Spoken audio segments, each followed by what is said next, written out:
When trying to predict future Concours d'Elegance level classics, this rare Cadillac coupe is a fairly safe bet.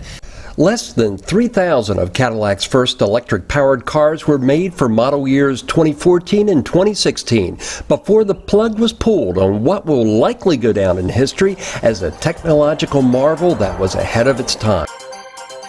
The ELR first debuted as the converged concept in 2009 before eventually being green-lighted for production. It was the first electric car to feature regen on demand, which allows the driver to use paddle shifters to slow down the car by using the motor, which at the same time feeds electricity back into the 16.5 kilowatt lithium-ion battery. The ELR, featured in this long-term review, has just under 19,000 miles on it and has a lifetime average of 204 miles per gallon. Although the ELR is certainly no speed demon, its instant torque makes it feel quicker than it really is. Now, as far as actual 0 to 60, car and driver reported 7.8 seconds for the 2014. Cadillac, which decided to skip a 2015 model year for the ELR, shaved a second and a half off that time for the 2016 model year. The average range increased from 37 to 40 miles per charge before the backup engine kicks in. Horsepower was also increased from 180 to 233. In the real world, this 2014 is averaging almost exactly 37 miles per charge. Its best range to date has been 46 miles on a charge, and its worst, 32 miles. The climate control system plays a big role in how far you'll go. In 95-degree-plus temperatures here in Florida, it's taken as much as an estimated 5 kilowatts per hour at stoplights from the available EV power to keep the cabin temperature at a cool 70 degrees. The ELR's ride ranges from Cadillac Smooth to modern muscle car Sharp with Tour and Sports modes.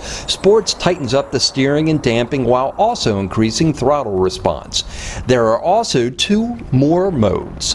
Hold forces the car to run on gas, saving the electricity for later use, such as in an urban area, while Mountain forces the engine and motor to work in unison to provide maximum horsepower.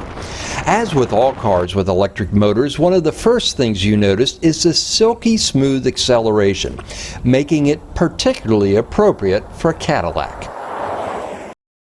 Using a T-shaped battery from the Chevrolet Volt, the ELR will charge from dead in about 5 hours or less. When the power does finally run out, the gas generator kicks in and it keeps on motoring down the road indefinitely, or until, of course, when you run out of gas. The change is imperceivable, although you can hear the gas generator when you're accelerating at high speeds.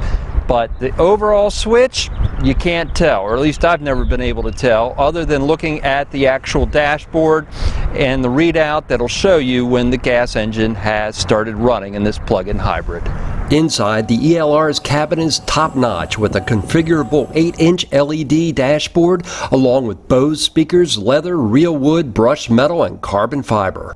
Both front seats are powered and include a rear seat easy entry feature. Speaking of the rear seats, legroom is fine, but headroom is lacking for anyone over 5'8". The ELR's battery runs down the spine of the car into a T shape at the rear, which preserves trunk space at 10.5 cubic feet and keeps a nice, low, balanced center of gravity. On the road, the ELR is a joy, with the 20-inch wheels allowing for flat cornering when sport setting is used.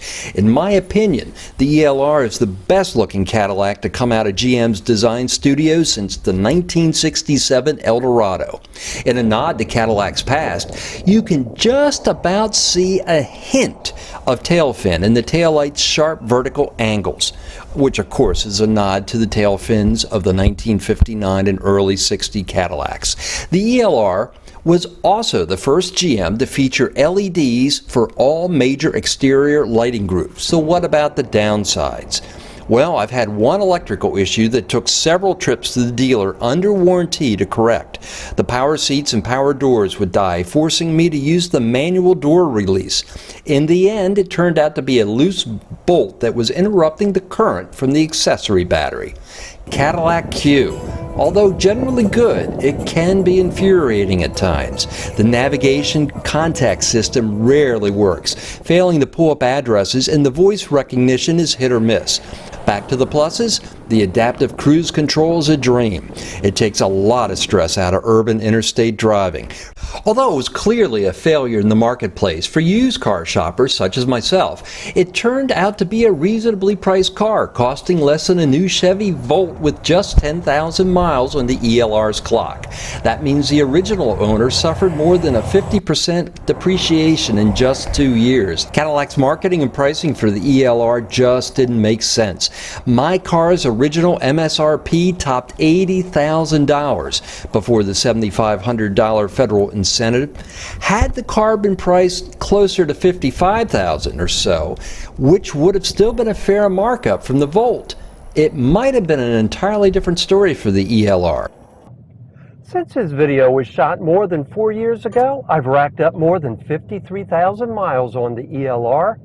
If you'd like to see me do an updated review, drop me a line in the comments, and we'll see you next time here on EV Rider.